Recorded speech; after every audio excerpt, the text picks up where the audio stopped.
चंद्रभागा नदीला पवित्र का म्हणले जाते? लोकपरंपरेतील एक भावपूर्ण कथा. खूप वर्षापूर्वीची गोष्ट आहे. सह्याद्रीच्या उंच पर्वतरांगांमध्ये दाट जंगलांनी वेढलेल्या भूमीत एक विशाल नदी उगम पावली. तीच भीमा नदी. पर्वतांमधून झेपावत, खडकांना स्पर्श करत, शेतांना जीवन देत आणि असंख्य गावांना समृद्ध करत ती पुढे वाहू लागली. पण त्या काळी ती केवळ एक नदी नव्हती. लोक तिला एक जिवंत देवी मानत असत. तिच्या पाण्यात स्नान केले की शरीर शुद्ध होते, पण मनातील पापे अजूनही तशीच राहतात, अशी लोकांची समजूत होती. भीमा नदीला याचे दुःख वाटत असे की मी लोकांना जीवन देते, पण त्यांच्या अंतःकरणातील दुःख आणि पाप धुवू शकत नाही. असा विचार तिच्या मनात सतत येत असे. एके दिवशी तिने कठोर तप करण्याचा निश्चय केला. ती भगवान शंकरांचे ध्यान करू लागली. अनेक वर्षे ती अखंड तप करत राहिली. अखेर भगवान शंकर तिच्यासमोर प्रगट झाले. त्यांच्या जटातून गंगा प्रवाहित होत होती आणि त्यांच्या मुखावर करुणा होती.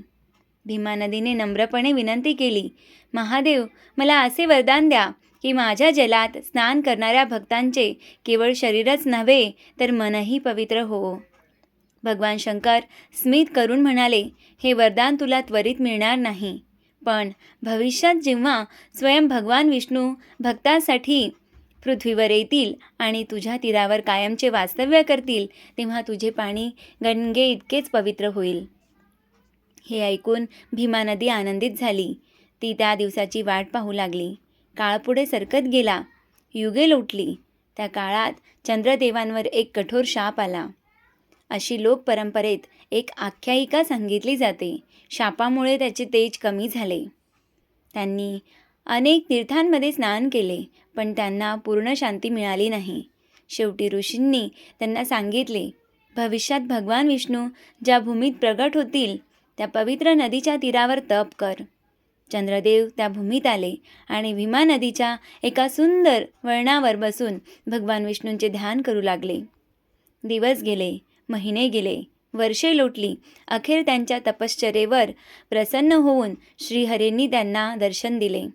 चंद्रदेवांनी नम्रपणे प्रार्थना केली, प्रभो, माझे तेज पुन्हा परत प्राप्त झाले आहे, पण मला एक वरदान हवे आहे.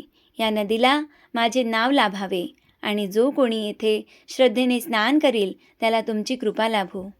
भगवान विष्णूंनी त्यांनी प्रार्थना स्वीकारली. त्या दिवसापासून भीमा नदीच्या त्या चंद्रकार वळणावर चंद्रभागा असे नाव लाभले, अशी लोकपरंपरेतील श्रद्धा आहे.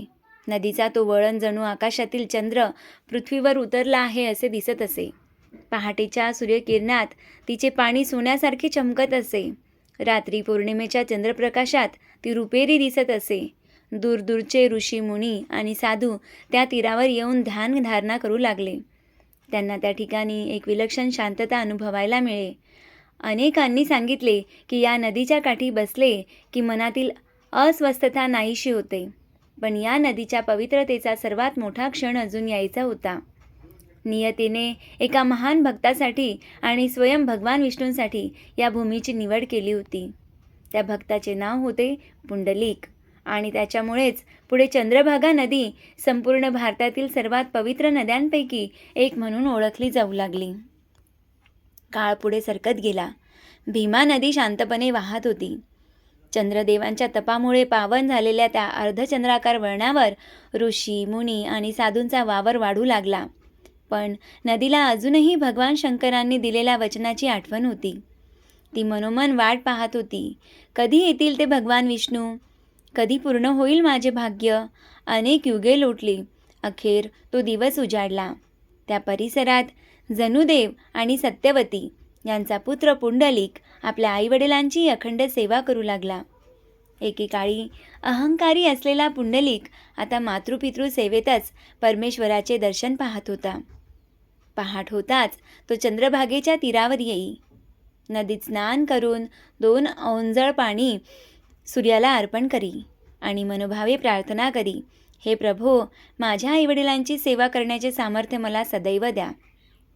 चंद्रभागा नदी त्याच्याकडे प्रेमाने पाहत असे. तिच्या लाटांना जाणवत होते की हा साधा मनुष्य नाही. याच्या सेवेमुळेच माझे भाग्य उजळणार आहे. एक दिवस संपूर्ण परिसर दिव्य तेजाने उजळून निघाला. वैकुंठातून स्वयं भगवान विष्णू पुंडलिकाच्या भेटीसाठी पृथ्वीवर आले. त्यांच्या चरणांचा स्पर्श होताच चंद्रभागेच्या लाटा आनंदाने डोलू लागल्या. नदीचे पाणी जणू सुवर्ण किरणांनी चमकू लागले. पक्ष्यांनी किलबिलाट सुरू केला. मंद वारा सुगंधाने भरून गेला. भगवान नदीकाठी काही क्षण उभे राहिले. त्यांनी चंद्रभागेकडे प्रेमाने पाहिले. त्या क्षणी नदीने जणू मानवी रूप धारण करून त्यांच्या चरणी मस्तक ठेवले आणि म्हणाली, प्रभो, महादेवांनी दिलेलं वचन आज पूर्ण होणार का? भगवान स्मितहास्य करत म्हणाले, हो देवी, आजपासून तू केवळ भीमा नदी राहणार नाहीस. माझ्या भक्त पुंडलिकाच्या भक्तीमुळे आणि माझ्या वास्तव्यामुळे तुझे जल पाप मोचनी होईल. श्रद्धेने येथे स्नान करणाऱ्या प्रत्येक भक्ताला अंतःकरणाची शुद्धी लाभेल. इतक्यात पुंडलिक आईवडिलांची सेवा करत होता. भगवान त्याच्या दारात आले. पुढे घडलेला प्रसंग इतिहास बनला. पुंडलिकाने भगवानांना बसण्यासाठी एक वीट पुढे केली आणि सेवा पूर्ण होईपर्यंत थांबण्याची विनंती केली. भगवान त्या विटेवर उभे राहिले. त्या क्षणी चंद्रभागा नदी आनंदाने उचंबळू वाहू लागली. तिच्या लाटा जणू भगवानांच्या चरणांना स्पर्श करण्यासाठी धावत होत्या. असे म्हणतात की त्या दिवशी नदीने प्रथमच भगवानांच्या प्रतिबिंबाचे दर्शन घेतले आणि तिचे पाणी दिव्य तेजाने भरून गेले. त्या दिवसापासून प्रत्येक सूर्योदयाला विठ्ठलाचे प्रतिबिंब चंद्रभागेच्या पाण्यात पडते, अशी भक्तांची श्रद्धा निर्माण झाली. भगवान विठ्ठल त्या विटेवर कायमचे उभे राहिले. चंद्रभागा नदी त्यांच्या चरणांशी वाहू लागली. भगवान म्हणाले, हे चंद्रभागे, जो भक्त माझ्या दर्शनापूर्वी तुझ्या जलात श्रद्धेने स्नान करील त्याचे मन निर्मळ होईल. त्याच्या भक्तीचा मार्ग अधिक पवित्र होईल. हे ऐकताच नदी धन्य झाली. तिच्या लाटा जणू विठ्ठल विठ्ठल असा अखंड जप करू लागल्या. त्या दिवसापासून दूरदूरचे भक्त पंढरपूरला येताना प्रथम चंद्रभागेत स्नान करू लागले आणि त्यानंतर विठ्ठलाचे दर्शन घेऊ लागले. हळूहळू या पवित्र नदीची कीर्ती संपूर्ण भारतभर पसरली. ऋषी मुनी म्हणू लागले, गंगेत स्नान केल्याने शरीर शुद्ध होते, पण चंद्रभागेत भक्तिभावाने स्नान केल्याने विठ्ठल भक्तीने उजळते. संत, साधू, वारकरी आणि सामान्य भक्त या नदीला आईप्रमाणे मानू लागले. परंतु चंद्रभागेच्या पावित्र्याची खरी महिमा अजून संपूर्ण जगाला कळायची होती. पुढे अनेक महान संत नदीच्या तीरावर आले आणि त्यांच्या भक्तीने चंद्रभागेचे नाव अजरामर केले. चंद्रभागेच्या पवित्रतेची कीर्ती दिवसेंदिवस वाढत होती. दूरदूरच्या गावातून, डोंगरदऱ्यातून, शेतातून आणि जंगलातून भक्त पंढरपूरकडे येऊ लागले. प्रत्येक भक्ताची एकच इच्छा असे, प्रथम चंद्रभागेत स्नान करायचे आणि नंतर विठ्ठलाचे दर्शन घ्यायचे. हळूहळू ही परंपरा अखंड सुरू झाली. अनेक ऋषी मुनी म्हणू लागले, जो भक्त चंद्रभागेच्या तीरावर नम्रतेने उभा राहतो त्याच्या मनातील अहंकार प्रथम वाहून जातो आणि त्यानंतरच तो विठ्ठलाच्या चरणी पोहोचतो. म्हणूनच चंद्रभागेचे स्नान हे केवळ शरीर स्वच्छ करण्यासाठी नसून मन शुद्ध करण्याचे साधन मानले गेले. काळ पुढे सरकत गेला आणि या नदीच्या तीरावर अनेक संतांनी भक्तीची सुवर्ण परंपरा निर्माण केली. संत नामदेव या तीरावर बसून विठ्ठलाचे नामस्मरण करीत. संत ज्ञानेश्वरांनी चंद्रभागेच्या शांत प्रवाहाकडे पाहत भक्तीचा गूढ अर्थ अनुभवला.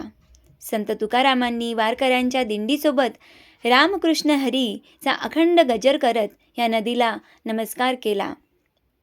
संत जनाबाईंनी चंद्रभागेला आई मानून तिच्याशी संवाद साधला. संत चोखामेळा, सावता माळी, गोरा कुंभार, नरहरी सोनार अशा अनेक संतांच्या चरणांनी हा तीर पावन झाला.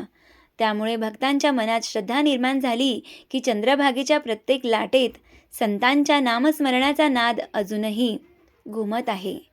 आषाढी आणि कार्तिकी एकादशी जवळ आली की संपूर्ण महाराष्ट्रातून लाखो वारकरी टाळ, मृदंग आणि भगव्या पताका घेऊन पायी पंढरपूरकडे निघतात.